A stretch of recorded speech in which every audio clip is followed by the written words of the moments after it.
Well, the consistency Auburn's been looking for has been there the past 3 games. They struggled against Clemson, really embarrassed themselves against Mercer, but the last 3 weeks, the Auburn Tigers have played a total football game. 560-plus yards today against Ole Miss and winning easily 44-23. We knew we had a chance to be a pretty good team in the offseason. Got off to a tough start, had a few growing pains in some areas, and you can see them starting to come together as a complete team. Now, we hadn't arrived yet, okay, by any means, but you can see us, our team is trying to improve each week. They're practicing extremely hard with urgency, and they're getting up for every game so far.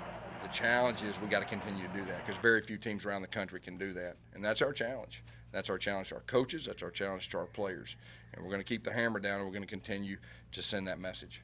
Kerryon Johnson has been spectacular in this 3-week stretch with 11 touchdowns. Last year alone, he only had 11 touchdowns. He is obviously feeling it for the Auburn Tigers.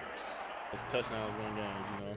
We got the best field goal kicker in all the land, but we try to use them sparingly. So, you know, touchdowns win games and field goals help, but touchdowns do it. Gus Malzahn said Kerryon Johnson's only 90 to 95%. He should be 100% next week against the LSU Tigers. Meanwhile, Jarrett Stidham, he's taking all this in stride and looking forward to next week himself. I'm really excited about that. I've driven through it before, but I've heard some stories about Death Valley, so I'm excited. It's time to just go out there and just play our game, man. And, you know, like you were saying, we never won in Baton Rouge for a minute now. I mean, we got to change that. We got to change that this weekend coming up.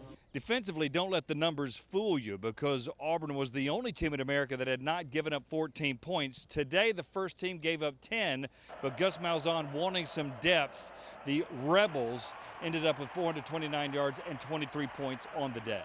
And I think if our first defense would have stayed in there, it probably would have been 10 points, so I wouldn't read too much into that. I think our defense is one of the best defenses in college football. You do got to give them credit. I think they came in leading the SEC in passing, if I remember right, and they're going to pass it just about every time, so that's what they do. I'm extremely proud of our defense. Whew.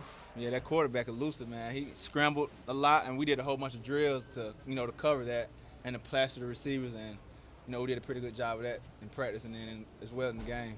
The way Auburn and Georgia are playing in the SEC, they're wanting to make sure this conference is not a one-team-only league with the Alabama Crimson Tide. Auburn, again, winning today 44-23 and looking better than that score indicates. For Tide and Tigers, Scott Griffin in Auburn.